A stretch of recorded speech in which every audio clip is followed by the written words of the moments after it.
Hey everybody, it's Fog. Welcome back to another episode of Fog's Rides. Today I want to do something a little bit different. This week, something kind of special happened on the stretch of highway that I commute on every morning. Every morning I ride from around the Totem Lake area near Kirkland. I ride south on I-405 to Bellevue where I work. And every evening I reverse that commute and go from Bellevue back up to Totem Lake. Now that area of I-405, as you can see in front of you right here, is a pretty congested area. In fact, it's one of the worst, most congested areas in the state, according to some reports that I've been able to find. And what you're looking at the moment is what this part of the commute used to be like on kind of an average day for me before these changes went into effect. And as you can see, we got one HOV lane. It's moving a little slow. Not quite. Usually this HOV lane would be going around 35-40 miles an hour. Occasionally gets up to 55, but usually not that fast during the heavy commute.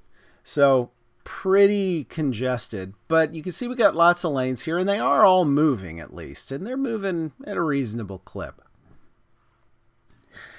All right, this is what it looked like Monday morning after the new changes went into effect.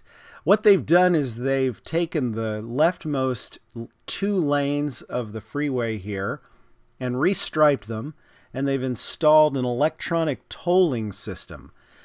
Now, whereas before you could use the leftmost lane if you had a carpool with 2 or more, or if you were riding a motorcycle, as I do, then you were free to use the HOV lane.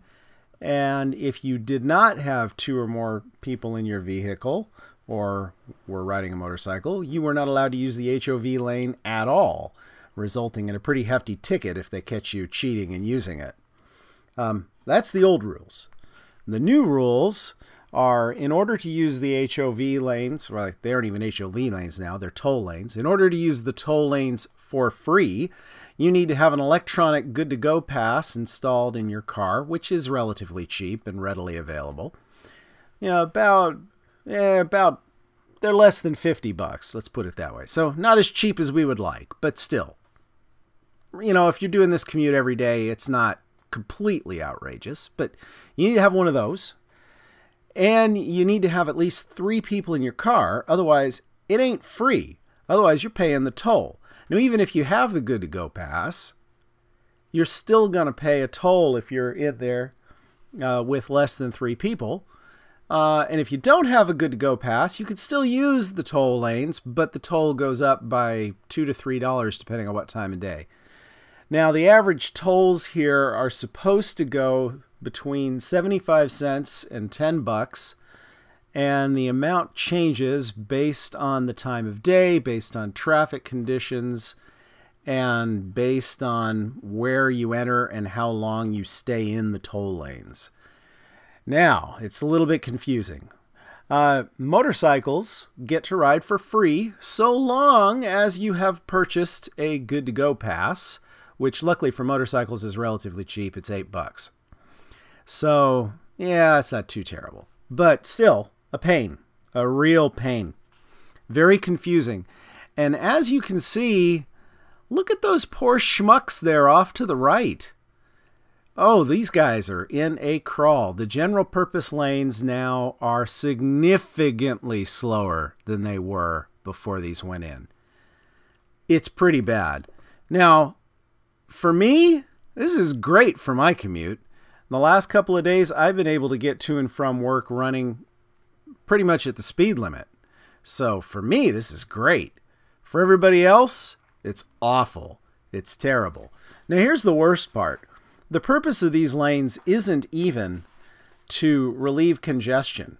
No. The purpose of these lanes is to make sure that there is a lane that can be used by mass transit that runs at the speed limit. So in other words, the tolls are not priced to relieve congestion in the general purpose lanes. The tolls are priced explicitly to make sure that these leftmost lanes are running at full speed. In fact, the Tolling Division Assistant Secretary, Craig Stone, has explicitly stated that the purpose is to get these lanes moving more than 45 miles an hour 90% of the time. That's the whole purpose. Now, here it gets even more fun.